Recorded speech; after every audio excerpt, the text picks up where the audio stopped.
any kind of harm or benefits for both the side, like for spirituality from science or science from spirituality? There, I do not see there is any harm for science from spirituality or vice versa. I think both can coexist and help and to advance what they are trying to understand. Like, for example, Stephen Hawking, a very well-known scientist, right? He was working on a theory. I mean, this is a theory that scientists have been working on for nearly 30, 40 years. Even in my younger college days, I used to hear about this. I used to attend classes on these kind of subjects. It was called the grand unification theory. The scientists have identified 4 fundamental forces. Now, why these, which has caused the universe? Okay. Now they are searching if these 4 forces can be unified into one single force, from which the 4 forces have come, and from the 4 forces the universe has come. That's the grand unification theory.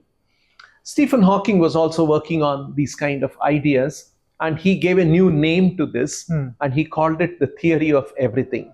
Okay. Because if you understand that one particular force, from which 4 forces have come, from which all the universe has come, you have explained everything. So he used to call it the theory of everything. And when he was describing this, he writes in one of his books, if we can find this theory of everything, if we can find this theory of everything which can explain everything, he said, that will be the triumph of human intellect, and we would have understood why the universe exists and why we exist, and we would have known the mind of God. Some of these kind of statements he has made. Now let's come to this point, why the universe exists and why we exist. This is what scientists are also trying to find out. Right? This is the fundamental search in Indian spirituality. In Vedanta, we are trying to explain why the universe exists and why we exist. You see, let's take Bhagavad Gita.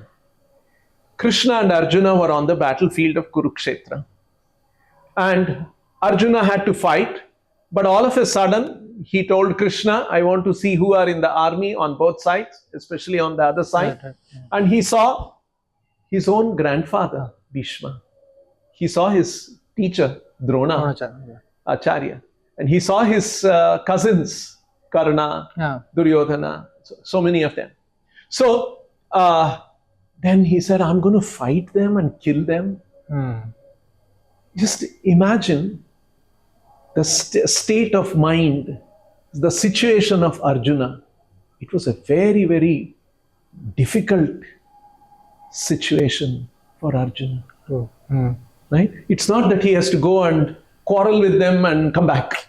No, he has to fight and kill them. And they are his grandparents, grandfather, and teacher, and cousins. So if you see the first chapter of the Gita, where all this dilemma of Arjuna is described, Arjuna gives different reasons why he should not fight. It's a very reasonable, logical, sensitive thinking that makes Arjuna come to the conclusion, I must not fight. Now, Krishna responds to that and speaks to him. The 700 verses of the Gita is the conversation. Maybe it took about 1 hour, 45 minutes, 1 hour, 1 hour, 15 minutes, or whatever. And at the end of it, Arjuna is fully prepared and ready to fight and kill his grandfather, teacher, cousins.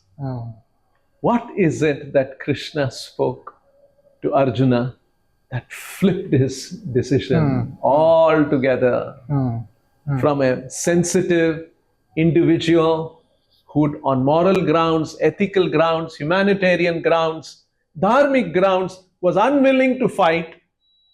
After hearing Krishna, he said that, yes, I am ready to fight. What is it that he changed, that Krishna presented? You see, what Krishna presents is this very profound understanding of why the universe exists, why we exist, who we are, what are we supposed to do. That perspective, as actually called, it is Vedanta perspective. You know, the word Veda in Sanskrit means knowledge, and Anta means ultimate or end. Vedanta means end of knowledge, or the ultimate of knowledge, or what is the end of someone who has the highest knowledge. What would that person be doing, thinking, feeling, willing? That is the Vedanta perspective.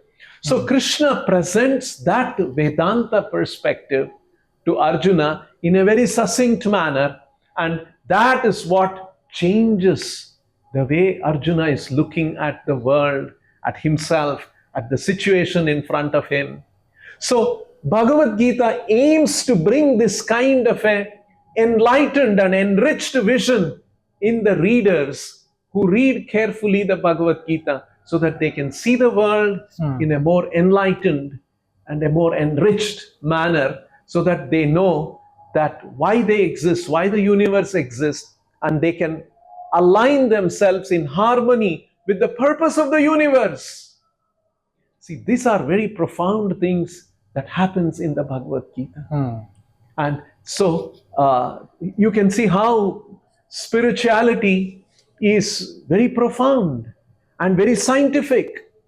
And this is the way Srila Prabhupada, our Acharya of ISKCON, he presented these things in a very profound but simple language. And that's what impressed. Okay.